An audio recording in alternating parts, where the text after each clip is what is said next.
সবাইকে সালাম জানিয়ে আজকের পর্ব শুরু করছি।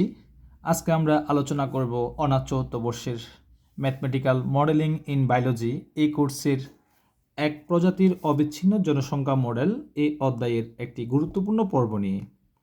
আজকের পর্বে আমরা যে প্রশ্নটি সমাধান দেখব, একটি প্রজাতির জনসংখ্যার গতি প্রকৃতির জন্য বারহাস লজিস্টিক মডেলটি বর্ণনা করতে বলা হয়েছে। এই যে বারহাস লজিস্টিক মডেলটির সম্পূর্ণ সমাধান নির্ণয় করতে বলা হয়েছে, মডেলটির ভারসাম্য অবস্থায় স্থিতিশীলতা আলোচনা করতে বলা হয়েছে। তাহলে অংশ কয়টি? তিনটি। প্রথম অংশ হচ্ছে বারহাস লজিস্টিক মডেল আমরা বর্ণনা দেখব, 2 নম্বর অংশে আমরা দেখব তার সমাধানটা আমরা দেখব, দেন 3 নম্বর হচ্ছে ভারসাম্য অবস্থায় স্থিতিশীলতা আলোচনা করব। ক্লিয়ার? এখন আমাদের পরীক্ষায় হয়তো প্রথম অংশ আসতে পারে, আবার প্রথম অংশ আর দ্বিতীয় অংশ মিলে এই প্রশ্নটা আসতে পারে, অথবা তিনোটা অংশ মিলে একটা প্রশ্ন দিতে পারে। যেই অংশ আসুক না কেন, আমরা আশা করছি আজকে ভিডিওটি আপনারা প্রথম থেকে শেষ অবধি দেখলে প্রশ্নটির সমাধানটি মনোযোগ সহকারে খেয়াল করলে আপনি উত্তরটা ক্লিয়ারলি করতে পারবেন। ওকে ফাইন, তাহলে আমরা প্রথম অংশের মধ্যে বারহাস লজিস্টিক মডেলটি আমরা এখন বর্ণনাটা দেখব। তাহলে আমরা লিখতে পারি যে প্রথম অংশ, আমরা বারহাস লজিস্টিক মডেল থেকে আমরা পাই বারহাস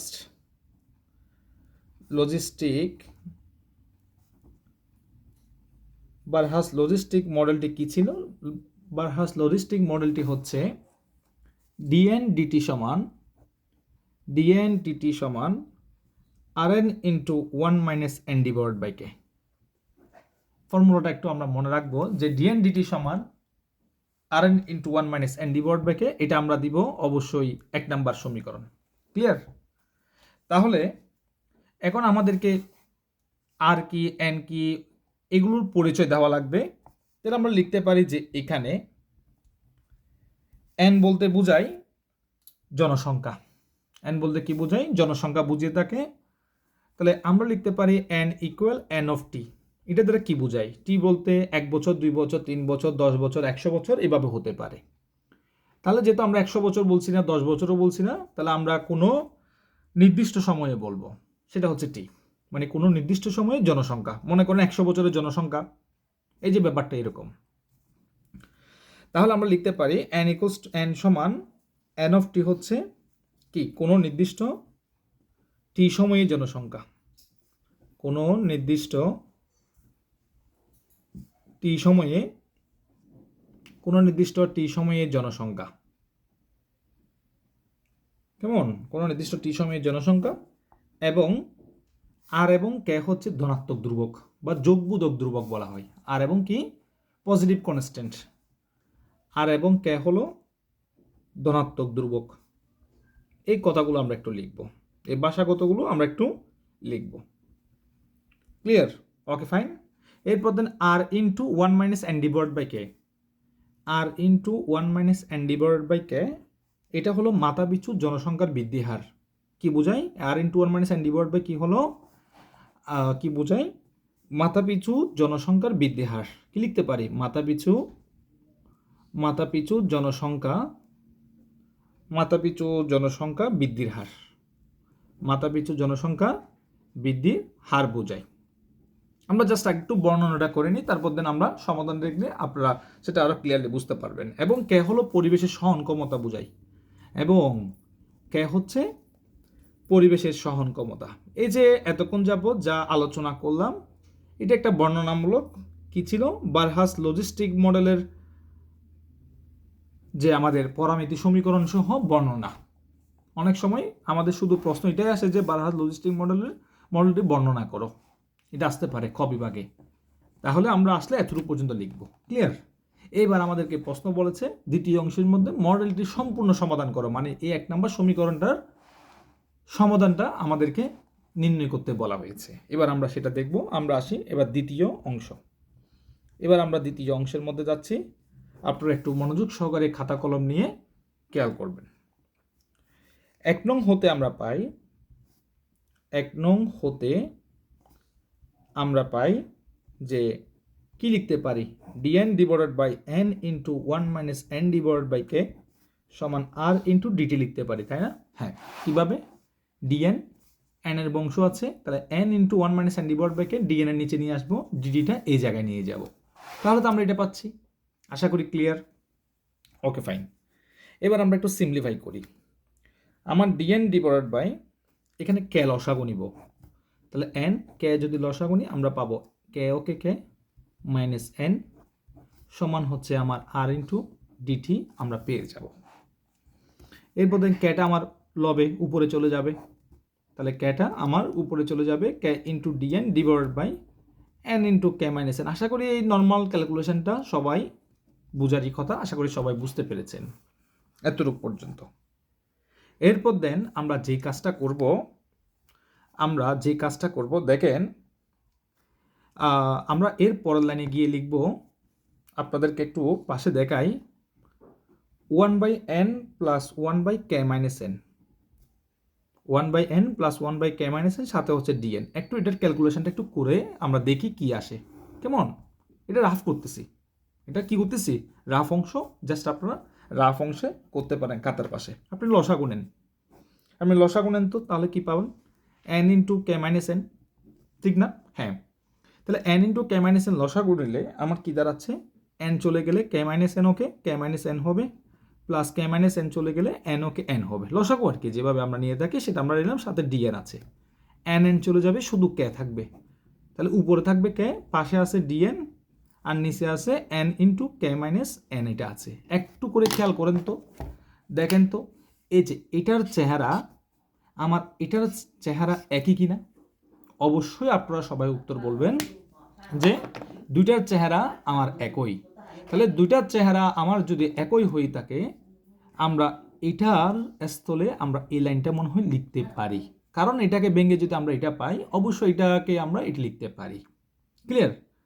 এখন আপনারা বলবেন স্যার আমি হঠাৎ করে পরীক্ষা এটা কীভাবে লিখতে পারি বা কীভাবে মনে রাখতে পারি বা শর্ট ট্রিক্স আছে কিনা, দেখেন একদম ইজিলি মনে রাখতে পারেন।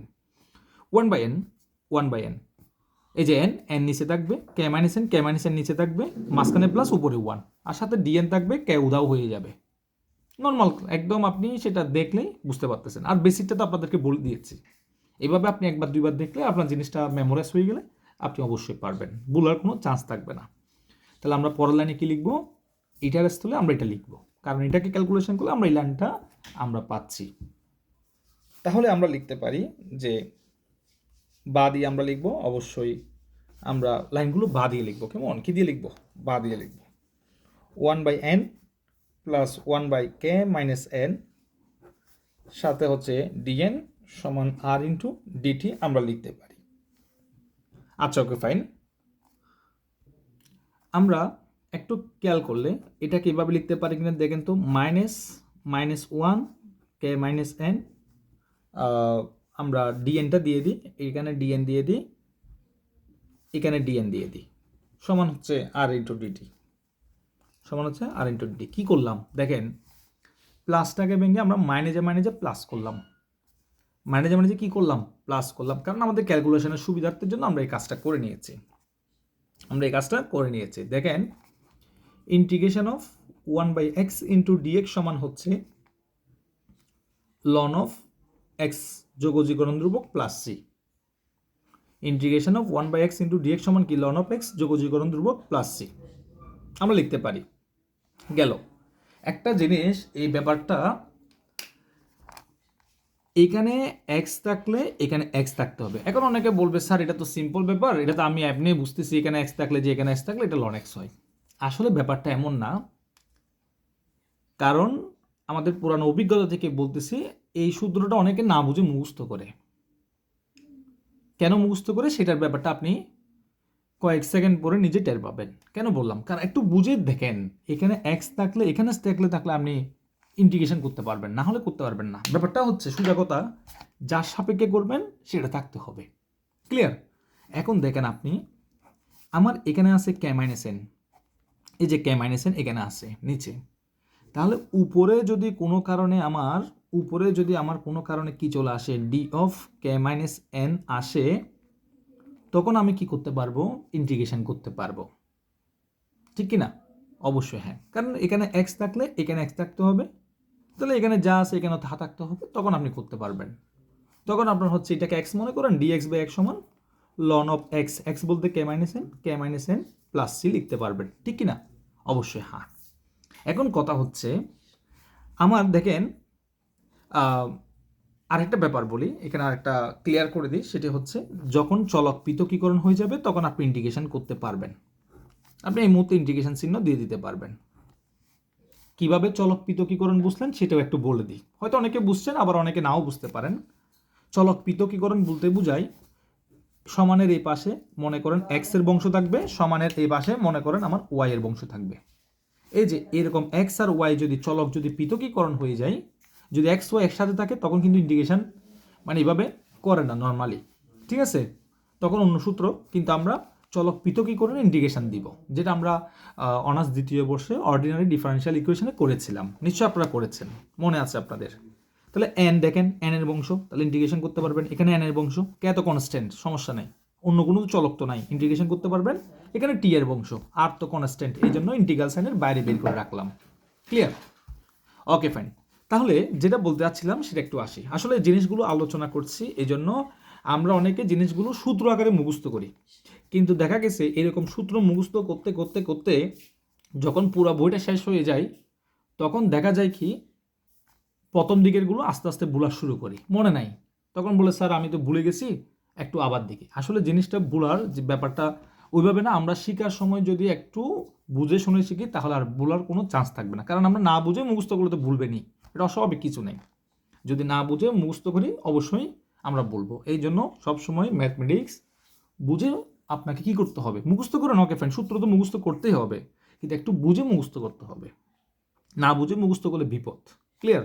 এই জন্য জিনিসগুলো আপনাদেরকে চেষ্টা করতেছি ক্লিয়ার করে দেওয়ার জন্য, আপনারা একটু মনোযোগ সহকারে ধৈর্য সহকারে খেয়াল করার চেষ্টা করবেন। একবার বুঝলে আর দ্বিতীয়বার বুঝতে হবে না অন্য কোনো ম্যাথে আর কি। দেখেন কে মাইনাস এন, তাহলে এখানে বলবেন যে স্যার এখানে কে মাইনাস এন আছে, এখানে কে মাইনাস এন আছে, কিন্তু দেখেন আপনার এখানে ডি আছে, এখানে ডি আছে, এখানে আছে কে মাইনাস এন, এখানে আছে এন, ঝামেলা তো এখানেই পেকে গেল। কিন্তু এখানে একটা মাইনাস আছে, এখানে একটা মাইনাস নাই, ব্যাপারটা কেন? তাহলে আপনি দেখেন কাজটা করেন। আচ্ছা D of K minus N করেন তো, আলাদাভাবে নিচ্ছি, D of K minus N, এটাকে ডি মানে ডিফারেন্সিয়েশন করেন, করলে কি হয় বলেন তো? কে তো কনস্ট্যান্ট, কনস্ট্যান্টের অন্তরীকরণ কি? শূন্য লিখলাম, মাইনাসের জায়গায় মাইনাস লিখলাম, ডি এর সাথে এন করলে আমার ডিএনএ হবে, অর্থাৎ এনকে ডিফারেন্সিয়েশন করলে আমরা ডিএন পাবো। তাহলে ব্যাপারটা কি দাঁড়ালো? Minus dN. ওই দেখেন তো এই মাইনাস ডিএন আছে নাকি নেই? আছে। সোজা কথা, আমি মাইনাস ডিএনকে আমি D of K minus N লিখতে পারি। কেন লিখতে পারি সেটাও বলে দিলাম, এই যে এইভাবে, ব্যাপারটা এইভাবে কে মাইনাস এন লিখতে পারি। তাহলে যদি লিখতে পারি, আমি যদি মাইনাস ওয়ান ডিএনকে যদি D of K minus N লিখতে পারি, তাহলে এটা মিলে গেল, তো আমি ইন্টিগ্রেশন করতে পারতেছি। এই জন্য আমরা এখানে প্লাসটাকে ভেঙে মাইনাস করেছি। আশা করি আপনারা পুরো ব্যাপারটা ক্লিয়ারলি বুঝতে পেরেছেন। এটা শুধু এই ম্যাথের জন্য না, মডেলিং বায়োলজি আপনি পড়তে গেলে এই কনসেপ্টটা অনেকবার ইউজ হবে। আপনি একবার বুঝছেন মনোযোগ, আর দ্বিতীয়বার আপনাকে আর সময় দিতে হবে না। ইন্টিগ্রাল সাইন 1/n dn সমান, তাহলে আমরা লিখতে পারি, এই ফর্মুলাটা আমরা অ্যাপ্লাই করতেছি, লন অফ n লিখতে পারি, x থাকলে যদি x হয়, n থাকলে আমার কি হবে, আমার n হবে, মাইনাসের জায়গায় আমরা মাইনাস দিলাম। আর এখান থেকে আমরা এই সূত্রটা আমরা অ্যাপ্লাই করতেছি, লন অফ আমরা k মাইনাস n লিখতে পারি। এই ব্যাপারটা আপনাদেরকে এখানে ক্লিয়ার করে দিলাম, আশা করি সেটা আপনারা নিশ্চয়ই বুঝতে পেরেছেন। ক্লিয়ার? Okay fine. স্যার নির্দিষ্ট ইন্টিগ্রাল না হলে, অর্থাৎ লিমিট না থাকলে, এই যেমন এটা হচ্ছে লিমিট -5 থেকে 5, এখানে তো লিমিট নাই, লিমিট যদি না থাকে যোগজীকরণে একটা কি দিতে হয়, আরবিটারি কনস্ট্যান্ট, ইচ্ছামূলক ধ্রুবক দিতে হয়। তাহলে আমাদেরকে একটা ইচ্ছামূলক ধ্রুবক দিব, আমরা কনস্ট্যান্টটা আমরা লন এ দিলাম, আমাদের এখানে যেহেতু লন রয়েছে এই জন্য আমরা কনস্ট্যান্টটা লনে দিলাম। আরেকটা কথা আপনাদেরকে জানিয়ে রাখি, আমরা আরবিটারি কনস্ট্যান্টটা হয় বাম পাশে না হয় ডান পাশে দিতে পারবো, সেটা আমাদের সুবিধা মতো আমরা দিতে পারবো। যেহেতু এখানে লন রয়েছে আমরা বাম পাশে আমরা সেটা দিলাম। Okay fine.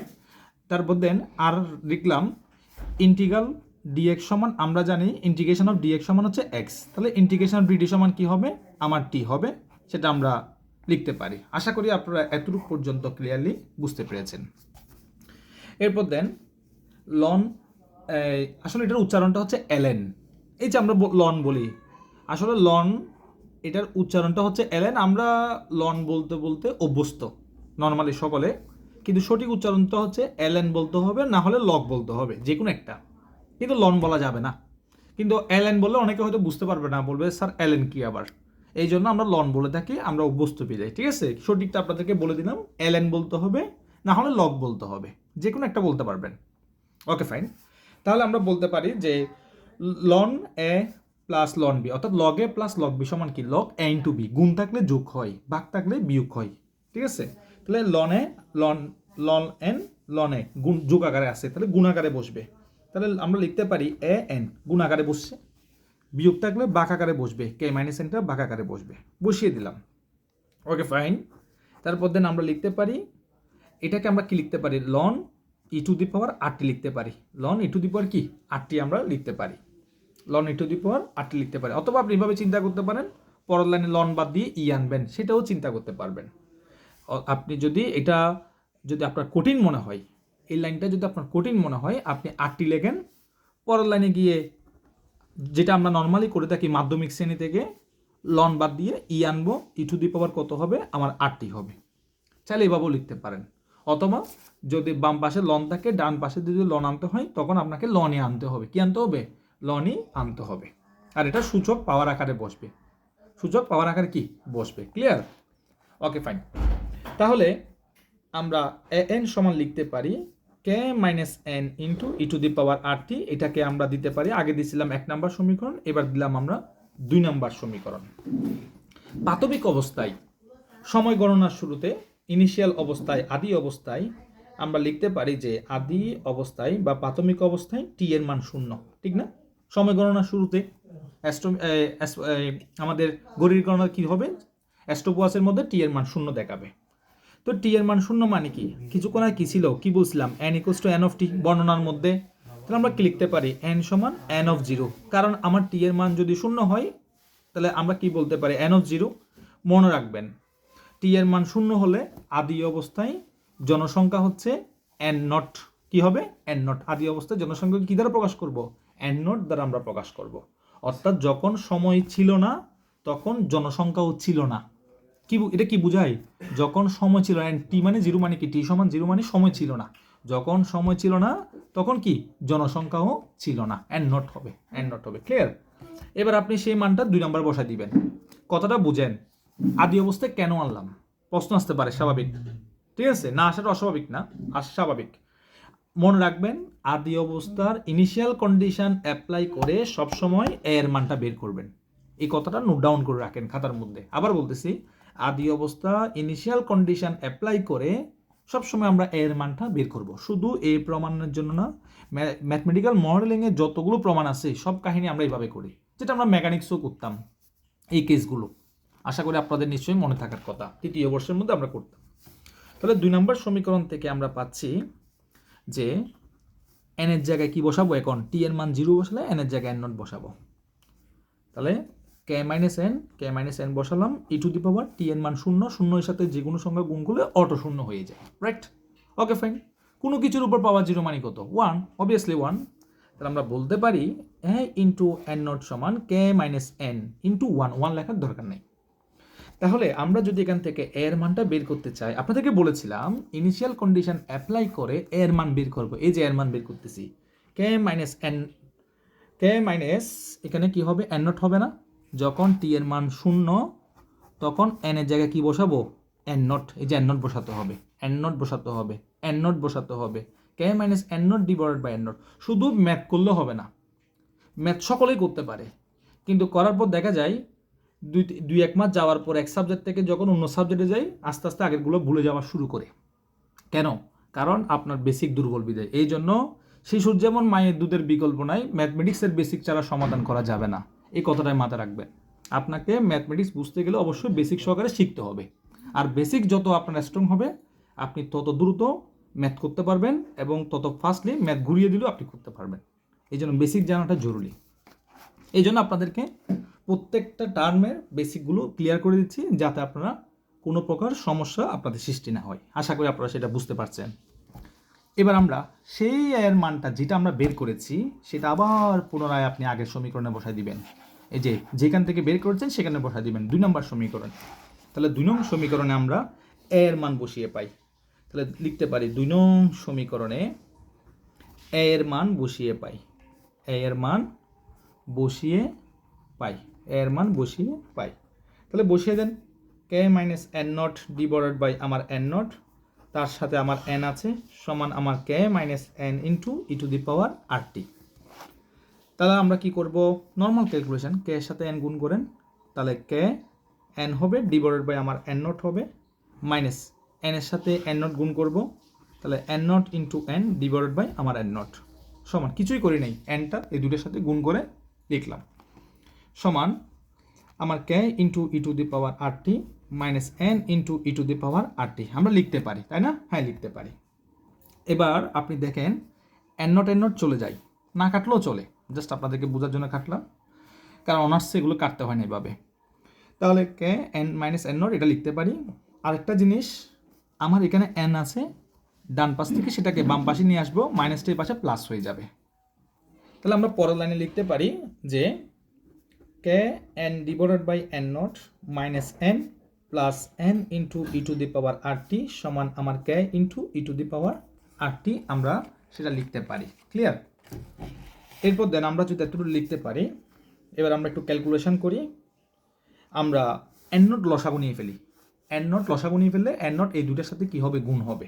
আপনি লসাগু নিয়ে ফেলেন, তাহলে K N minus N N not plus N into N not into E to the power R T, ওই নিচে যে এন নট আছে সেটা ডান পাশে এটার সাথে গুণ হবে, আর গুণ আর কি।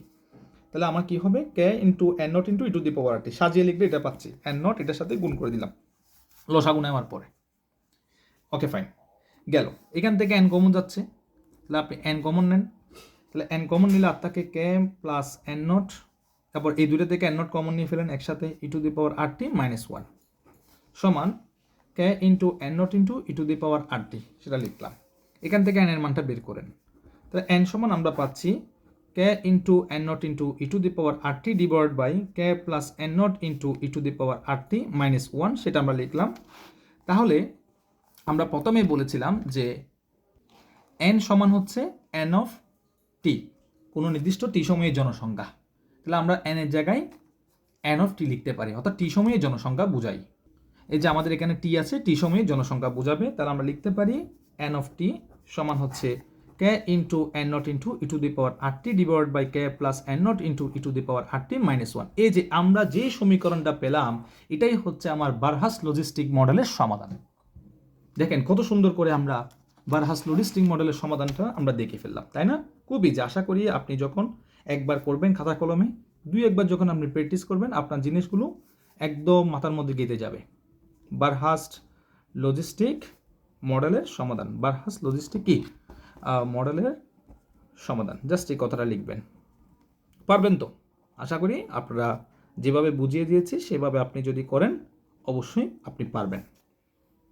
তাহলে আমরা কি দেখলাম, বারহাস লজিস্টিক মডেলের বর্ণনা দেখছি প্রথম অংশে। দ্বিতীয় অংশে সমাধান করো, যদি আপনাকে প্রশ্ন করে তুমি বারহাস লজিস্টিক মডেলের বর্ণনা করো এবং সমাধান নির্ণয় করো, এতটুকু পর্যন্ত করবেন। এখন দ্বিতীয় অংশ যতটুকু শেষ করেছি, যদি আরও বলে মডেলটির ভারসাম্য অবস্থায় স্থিতিশীলতা আলোচনা করো, তাহলে আপনাকে অবশ্যই সেটা করতে হবে।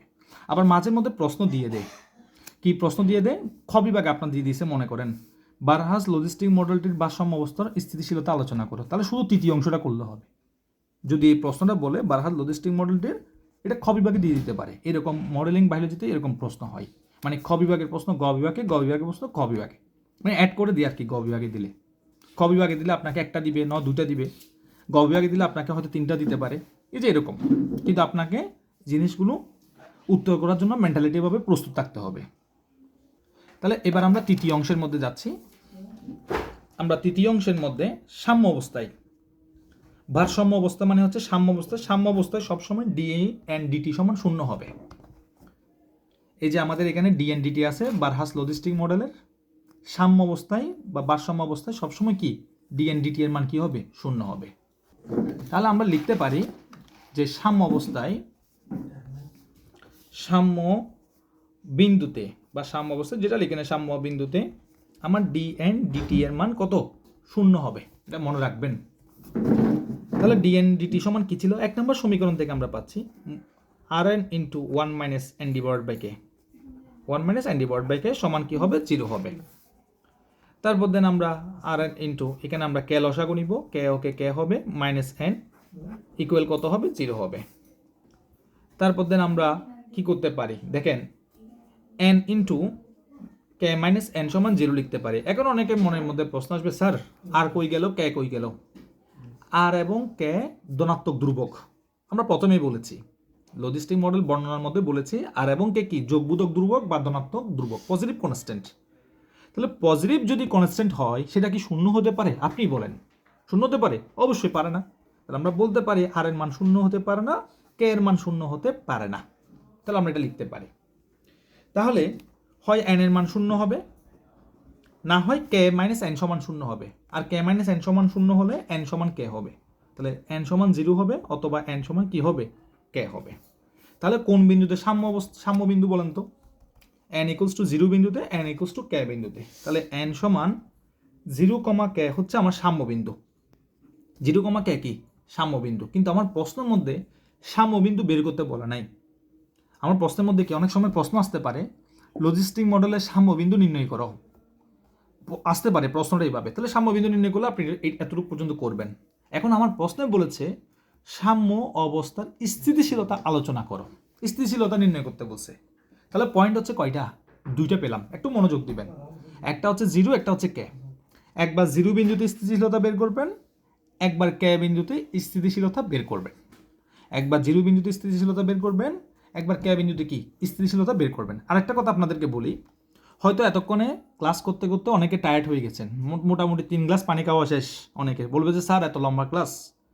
এই কথাটা আপনাদেরকে বলি, সবচেয়ে যদি সহজ সাবজেক্ট হয়ে থাকে অনার্স 4th ইয়ারে, সেটা হচ্ছে অবশ্যই সবার ফেভারিট হবে, সেটা হচ্ছে বিচ্ছিন্ন গণিত, আর একটা হচ্ছে মডেলিং বায়োলজি, যদি সবচেয়ে সহজ বলি। এখন অনেকে বলবে স্যার আপনি কি বলেন, এত লম্বা একটা অঙ্ক 6-7 পৃষ্ঠা, সেটার মধ্যে আপনি বলেন সহজ।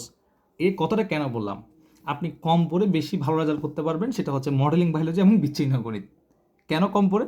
আপনি দেখবেন সবচেয়ে কম প্রশ্ন আছে, এই 35-30টা প্রশ্ন, এগুলোই ঘুরে ফিরে আমার আসে। নর্মালি যেটা আসে সেটা বললাম আর কি, ঠিক আছে? আপনি এতটুকু বললে মোটামুটি A+ মার্ক কমন পাবেন, এই জন্যই কথাটা বললাম। আর এই জিনিসগুলো আপনি যখন 2-1 বার 3 বার প্র্যাকটিস করবেন, তখন আপনার একটা সময়ের মধ্যে আপনি করতে পারবেন, কিন্তু প্রথমবার একটু ধৈর্য নিয়ে আপনাকে করতে হবে। এবার আমরা আসি যে n ইকুয়ালস টু 0 বিন্দুতে স্থিতিশীলতা নির্ণয় করব। এতক্ষণ যে কিন্তু মনোযোগ দিয়েছেন, আর একটু মনোযোগ দিয়ে লক্ষ্য করেন। n ইকুয়ালস টু 0 বিন্দুতে স্থিতিশীলতা, n ইকুয়ালস টু 0 বিন্দুতে আমরা কি বের করব, স্থিতিশীলতা নির্ণয় করব। n ইকুয়ালস টু 0 বিন্দুতে স্থিতিশীলতা নির্ণয় করব। তাহলে স্থিতিশীলতা নির্ণয়ের জন্য আমরা একটু খেয়াল করব, n ইকুয়ালস টু 0 এর সাপেক্ষে, n ইকুয়ালস টু 0 এর সাপেক্ষে আপনাকে এটা ধরে নিতে হবে রৈখিকরণ। রৈখিকরণ মানে বুঝেন?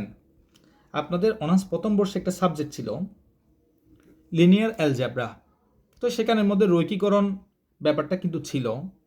রৈখিকরণ হচ্ছে ঘাত 1 হবে, অর্থাৎ 5x, এক্সের ঘাত কত, পাওয়ার কত, 1। এটা হচ্ছে রৈখিকরণ ব্যাপারটা এরকম আর কি।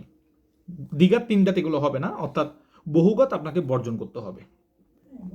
তাহলে n ইকুয়ালস টু 0 এর সাপেক্ষে রৈখিকরণ করার জন্য ধরি। এখন অনেকে বলবে স্যার এটা কি জন্য ধরছেন? আপনাকে এই বিন্দুতে স্থিতিশীলতা নির্ণয় করার জন্য আপনাকে 0 এর সাপেক্ষে রৈখিকরণ করার জন্য ধরতে হবে। তাহলে ধরি n সমান 0 প্লাস এপসাইলন। এপসাইলনটা কি স্যার? মনে করেন আপনার একটা মান ধরলাম, আমি 3 ধরলাম। এখন আপনি মনে করেন ব্যাপারটা বলি, আপনি যখন দোকানের মধ্যে বাজার করতে যান, আপনি বাজার করে চিনি নিলেন, ডাল নিলেন, তেল নিলেন, যাই কিছু নেন, মনে করেন আপনার আসছে 501 টাকা বা 502 টাকা আসছে মনে করেন। এখন দোকানদার আপনাকে বলে কি আপনি 500 টাকাই দেন। এখন আপনি বলবেন আমার আসছে 501 টাকা, আমার থেকে 500 টাকা নিল কেন? কারণ দেখেন 500 টাকার সাথে 501 টাকা অতটা বেশি ডিফারেন্স না, মানে খুব কাছাকাছি। এই যে ব্যাপারটা হচ্ছে এরকম, 3 এর সাথে 3.00002, এই 002 আবার 2.99999, এটা হচ্ছে 3 এর কাছাকাছি। এই দুইটা সংখ্যা 3 এর কাছাকাছি। এই যে এপসাইলন হচ্ছে ব্যাপারটা হচ্ছে এরকম। তাহলে 0 প্লাস এপসাইলন অর্থাৎ 0 এর সাথে আমি একটা ক্ষুদ্র মান যোগ করব। একটা ক্ষুদ্র মান কি করব? যোগ করব। অ্যাপসাইলন, 0 এর সাথে অ্যাপসাইলন যোগ করলে অবশ্যই অ্যাপসাইলন হবে। একটু পরিচয় করে দিব, এই যে ক্ষুদ্রমান যোগ করবো বলছি, সেটা তো পরিচয় করে দিতে হবে অ্যাপসাইলনের পরিচয়টা। অ্যাপসাইলন হচ্ছে ধনাত্মক হবে, কি হবে, ধনাত্মক হবে, ঋণাত্মক হবে না, সেটা এক থেকে অনেক অনেক ছোট। এক থেকে কি, এটা দ্বারা কি বোঝাই, ডাবল লেস দিলাম, এটা কি বোঝায় আমার, এক থেকে অনেক অনেক কি ছোট। আশা করি আপনারা সেটা বুঝতে পেরেছেন যে অ্যাপসাইলনটা অনেক অনেক ছোট মান, এক থেকে অনেক ছোট একটা মান আমরা যোগ করবো এখানে। এখন আমরা এই মানটা অর্থাৎ n এর এই মানটা আপনি 1 নম্বর সমীকরণে বসিয়ে দিবেন। তাহলে সুতরাং আমরা বলতে পারি যে সুতরাং 1 নং সমীকরণ হতে আমরা পাই, 1 নং সমীকরণ হতে পাই, 1 নং সমীকরণ থেকে পাই, সেটি হচ্ছে n এর জায়গায় আপনি অ্যাপসাইলন বসাবেন, আর কোনো কাজ নাই। দেখে দেখে আপনি সেখানে বসাই দেন, ডি এপসাইলন ডিটি সমান হচ্ছে R into epsilon 1 minus epsilon divided by K, epsilon divided by K. তারপর দেন ডি এপসাইলন ডিটি, দেখেন কতটা খেয়াল করেন, আপনি আর এপসাইলনকে আর এপসাইলন লিখবেন মাইনাস আর ইন্টু এপসাইলনের সাথে এপসাইলন গুণ করলে কি হয়, এপসাইলন স্কোয়ার ডিভাইডেড বাই কে হয়। স্যার আপনি এখানে কি কি লিখছেন, রৈখিকরণ করার জন্য এই যে ব্যাপারটা বুঝেন, রৈখিকরণ মানে কি, ঘাত কত হবে, 1 হবে, 2 3 তো হবে না, তাহলে এটা কি হবে, গ্রহণযোগ্য হবে বলেন তো, অ্যাপসাইলনের ঘাত কি 2 গ্রহণযোগ্য হবে, হবে না।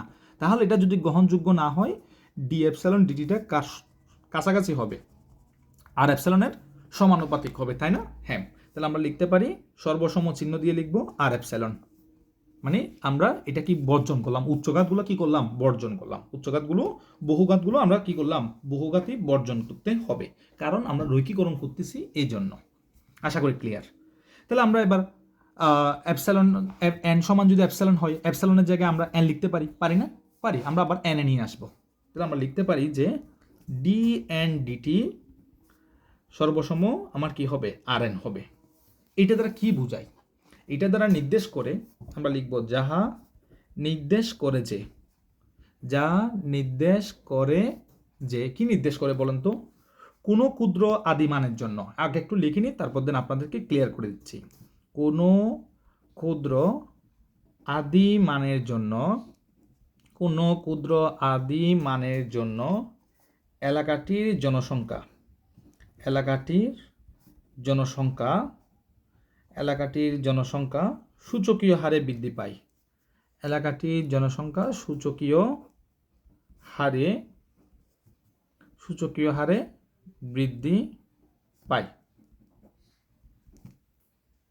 এই যে এই ব্যাপারটা, এটা একটু আমাদেরকে মনে রাখতে হবে যে ডিএনডিটি সর্বসম আমার আর এন হলে আমার সেটা এই যে ক্ষুদ্র আদিমানের জন্য আমার সেটা কি হারে বৃদ্ধি পাবে, সূচকীয় হারে বৃদ্ধি পাবে।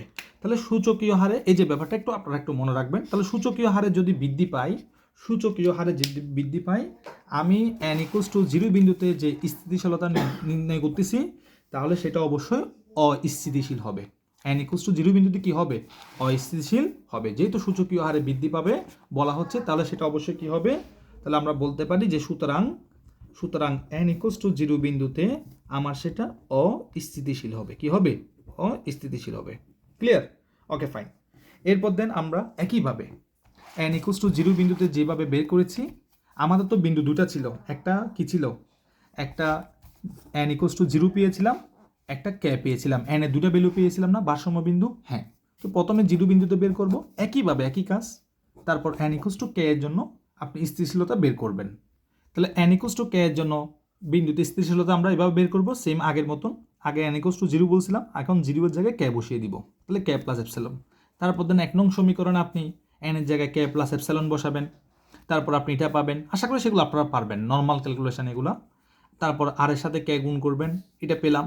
তারপর দেন দেখেন আর এর সাথে k, আর কে এর সাথে এপসাইলন গুণ করলে কি হয়, আর কে এপসাইলন ডিভাইড বাই কে হয়, কে চলে গিয়ে মাইনাস বসবে আর এপসাইলন বসে যাবে, আর এখানে এপসাইলনের সাথে এপসাইলন গুণ করলে এপসাইলন স্কোয়ার হবে।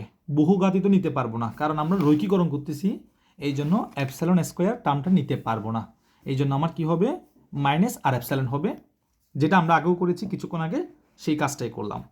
তারপর দেন আপনি এখন কি করতে পারেন, n সমান যদি k + এপসাইলন হয়, এপসাইলন সমান কি হবে, n - k হবে, ওই n নিয়ে আসলাম, আবার কি নিয়ে আসলাম, n নিয়ে আসলাম। তাহলে এটার যদি কি হয়, সমানুপাতিক হবে, সর্বসম হয়, তাহলে দেখেন এখানে আপনি যদি টি টেন্স টু যদি ইনফিনিটি হয়, N minus K tends to কত হবে? 0 হবে। টি টেন্স টু ইনফিনিটি হলে N minus K tends to কত হবে? আমার অবশ্যই 0 এর কাছাকাছি হবে। অর্থাৎ ব্যাপারটা কি হলো? N minus K tends to যদি 0 হয়, অবশ্যই আপনি মাইনাসটা এই পাশে নিয়ে আসেন, তাহলে এন টেন্স টু কে হবে। আসলে এই পাশে আসে না, জাস্ট বোঝার জন্য বললাম, এন টেন্স টু কে বলতে পারি। তাহলে আমি একটা নির্দিষ্ট বিন্দুর দিকে তো এগুতে পারতেছি, তাহলে অবশ্যই সেটা স্থিতিশীল আমার হবে। এন ইকুয়ালস টু কে বিন্দুতে আমার কি হবে? স্থিতিশীল আমার হবে। তাহলে আমরা কি পেলাম? এন ইকুয়ালস টু 0 বিন্দুতে আমরা পেলাম যে সেটা অস্থিতিশীল, এন ইকুয়ালস টু কে বিন্দুতে আমরা পেলাম সেটা হচ্ছে স্থিতিশীল। তাহলে আমরা ফাইনালি 3টা অংশই আমরা সম্পূর্ণ করলাম। প্রথম অংশের মধ্যে বারহাস লজিস্টিক মডেল বর্ণনা করেছি, তারপর দেন সমাধান দেখলাম তৃতীয় অংশে, আর তৃতীয় অংশে আমরা ভারসাম্য বিন্দু নির্ণয় করে এন ইকুয়ালস টু 0 বিন্দুতে স্থিতিশীলতা এবং এন ইকুয়ালস টু কে বিন্দুতে স্থিতিশীলতা আমরা দেখলাম। আশা করি আপনারা ভিডিওটি প্রথম থেকে শেষ অবধি দেখলে এই প্রমাণটি আপনারা ক্লিয়ারলি বুঝতে পারবেন। আপনাদের ভিডিওটি কেমন লেগেছে অবশ্যই কমেন্ট করতে ভুলবেন না, লাইক কমেন্ট শেয়ার করে পাশে থাকবেন, এবং আমাদের চ্যানেলে আপনি নতুন হয়ে থাকলে আমাদের চ্যানেলটি আপনাদের ভালো লাগলে অবশ্যই সাবস্ক্রাইব করে পাশে থাকবেন। নতুন কোনো ভিডিও পেতে অবশ্যই আমাদের চ্যানেলে চোখ রাখুন। আন্তরিক ধন্যবাদ রইল।